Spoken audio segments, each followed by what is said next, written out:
All right, so we've figured out what the different market types look like, the different structures. And now what we want to do is to focus on competitive markets. And the idea in a competitive market, as we started to lay out before, is that there are a very large number of buyers, a very large number of sellers. They're so large, in fact, that no individual buyer or seller can really influence the market. Buyers are a tiny fraction. Any individual buyer is a tiny fraction of all. And any individual seller is just a tiny fraction of all the sellers. And so we say is that the firms and buyers and sellers have no market power in a perfectly competitive market. And so market power is the ability to influence price in a market. And nobody can do that in a competitive market. So what I want to do is to look at what a competitive market, the way we portray a competitive market, and a firm within that market. And so I'm going to switch cameras here. And I have this high-tech pad of paper and a pen that I'm going to use to try to draw with, since I can't have a blackboard. And so what we're going to do is to, over here, think about the market that a firm operates in and the typical firm within that market. And so we'll call this a typical firm. In both cases, we'll measure dollars on the vertical axis. We're going to measure quantity on the horizontal axis, but we're going to label the two quantities a little bit differently from one another. I'm going to use an uppercase Q for the market, just to emphasize that the market is a large quantity.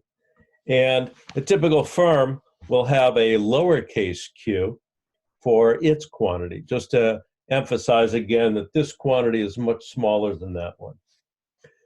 The market as a whole has buyers, and together they form the market demand, and there are sellers who together form a market supply. Together, they indicate the equilibrium quantity for the market, as well as the equilibrium price. The typical firm now has no ability to influence price. It is a price taker. I'm going to use my ruler here so I get the picture looking decently. Decent. And so there's P star. And so for the typical firm, they simply accept P star as their price. And that means that for the typical firm, the demand is perfectly elastic. We'll call that lowercase d for the firm's demand curve. Okay. What does this mean? Well, think about the alternatives to selling at P star. The firm could try to raise their price a little bit above P star to earn more revenue for each unit. The problem with that is there are so many sellers that buyers won't purchase from them at a price above P star, because they can always go to a different seller and purchase at P star. You might say, well, maybe they should lower their price. What's the rationale for doing that? Well, the reason you lower your price is so that you can increase your sales volume, so you can sell more. But in this case, the firm can sell as much as it wants to, as long as it sells at P star. So it really has no incentive to lower the price, because it can already sell as much as it needs to. Okay. So given this, let's think about what the firm's revenue situation looks like. So for this firm, let's see, they have a price, call it P star, and there are going to be various quantities that they can sell. And so the price, let's call this price, let's call it $5. It's easy to work with. And the firm might sell 0 or 1 or 2 or 3 or 4 or 5 units. And for each level of sales, we can figure out the firm's, sorry about that, the firm's total revenue.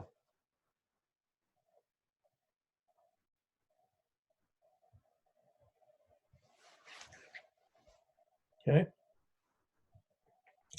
And that total revenue then is computed as price times quantity.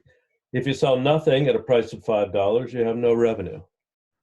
If you sell 1 unit at a price of $5, your revenue is 5, 10, 15, 20, 25. Okay, that's the firm's total revenue.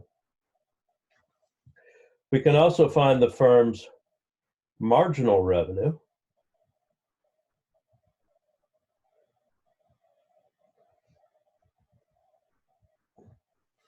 which is the change in total revenue from selling another unit. So it's the change in revenue over the change in sales. As a firm goes from 0 to 1 unit, its revenue increases by 5. As it goes from 1 to 2, its revenue increases by 5. And in fact, at every step, the revenue increases by $5. Okay. Since every unit is priced at $5, every additional unit brings another $5 into the firm. That's why marginal revenue is constant at the same level as price. And so we can go back here and say, this is also marginal revenue, the demand curve. We can also find, while we're here, the average revenue for the firm.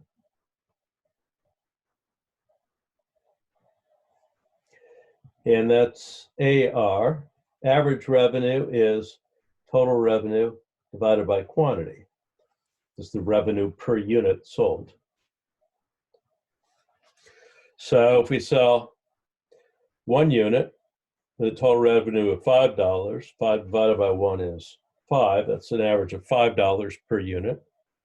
10 divided by 2, 15 divided by 3, it's always 5.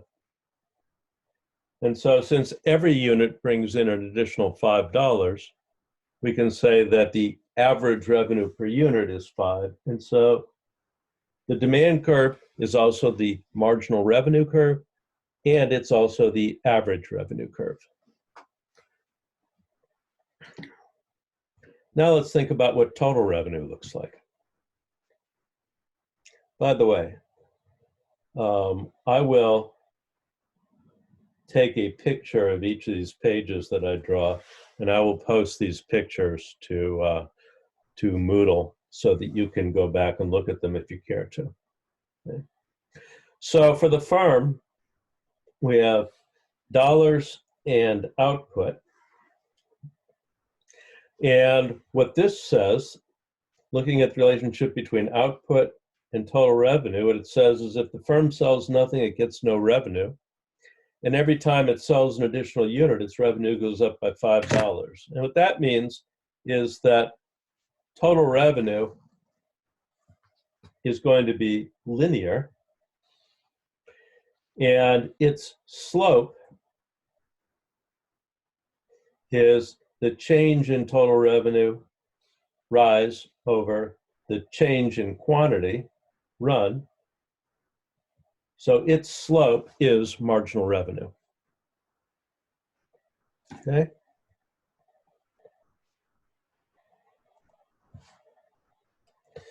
So what I want to do is to use this, the total revenue picture, to illustrate what profit maximization looks like for the firm. And then we'll come back and use this, the unit picture, to show profit maximization there as well. So we can do profit maximization, we can illustrate that 2 different ways. So using the total costs and revenue,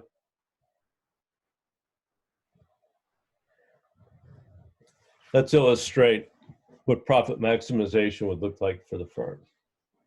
So got my straight edge here, I'll go ahead and use it.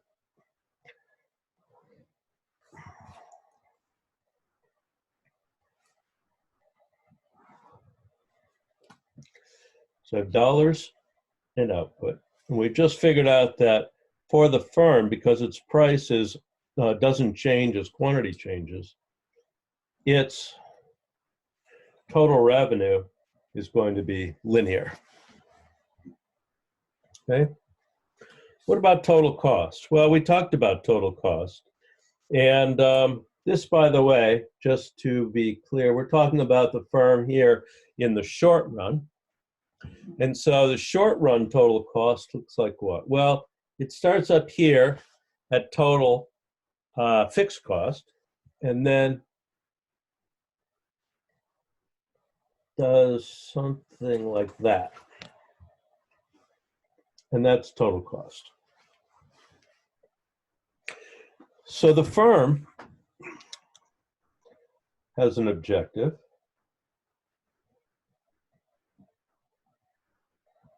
The firm's objective is to maximize its profit, which is equal to total revenue minus total cost.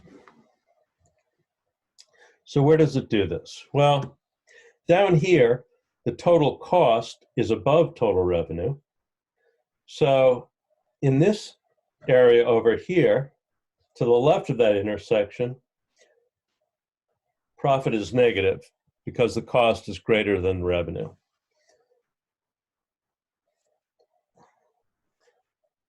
Same over here. Profit is negative here because, again, the cost exceeds the revenue. The cost goes above revenue. So the firm must want to be in this area. And where it wants to be is in the spot where that vertical distance between total revenue and total cost is maximized. We talked about the fact that the slope of total cost is the change in total cost over the change in quantity, which is marginal cost. So the slope of total cost is marginal cost. And we just mentioned that the slope of total revenue is the change in total revenue over the change in quantity. So that's marginal revenue. Okay, so we're going to come back. We're going to use those facts in just a second.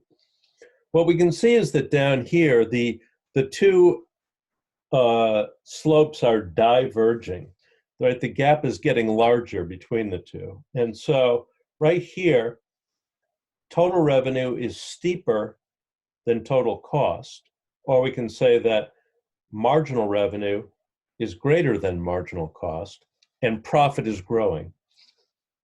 Up here, as the two narrow, as the gap between them narrows, we can see that total cost is growing more rapidly than total revenue. So marginal cost is greater than marginal revenue, and the profit is shrinking. So if profit is growing here and shrinking there, there must be some point at which it reaches its maximum. And that point is going to be maybe right here. I'm going to assert. Let's call this Q star. And at Q star, the slope of total cost, which is marginal cost, is going to be equal to the slope of total revenue, which is marginal revenue. And so right here is the firm's economic profit. And I'm going to say that at Q star, which is where profit is maximized,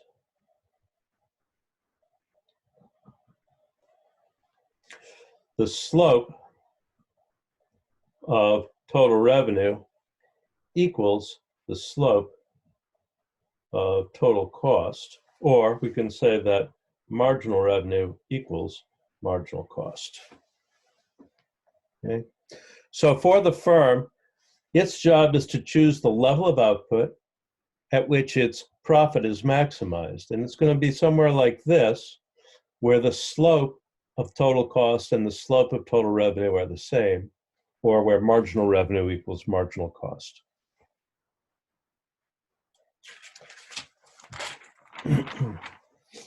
Now let's look at this using a unit cost, unit cost perspective.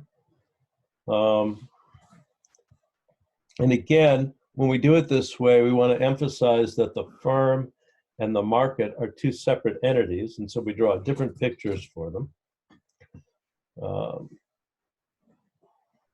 So I have the market here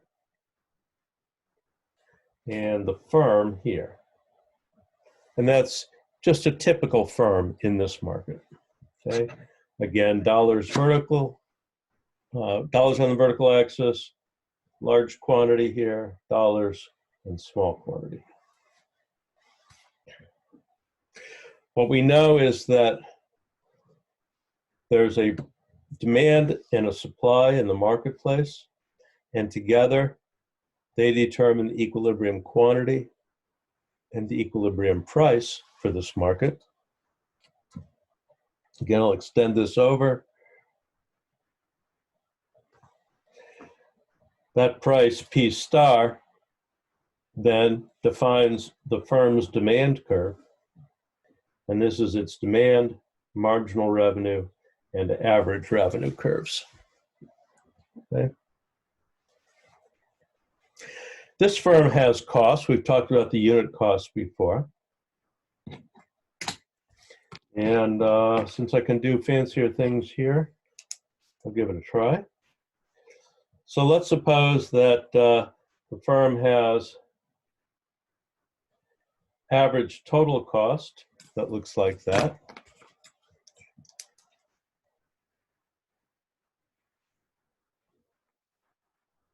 Average variable cost.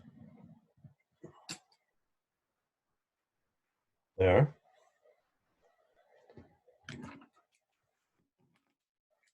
And we'll imagine that the marginal cost then looks like this.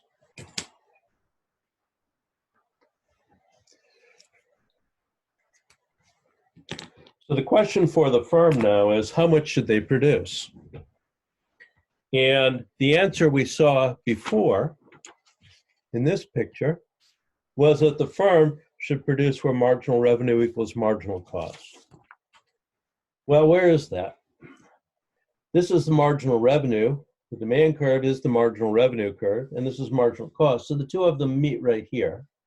And that says that this is the equilibrium quantity for the firm, or we can say that the firm's profit maximizing level of output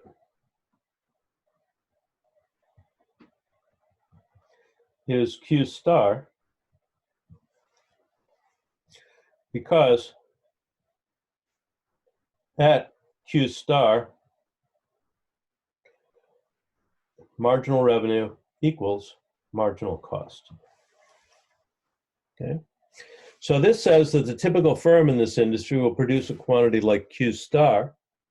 If you add up all the little Q stars from all the firms in the industry, that is, if you sum all those little Q stars, they should equal the big Q star. The market output is the sum of all the outputs from individual firms in the industry. Okay. All right, I'm going to stop there. And the last segment will be short run equilibria for firms. And I'll be back with that in just a moment.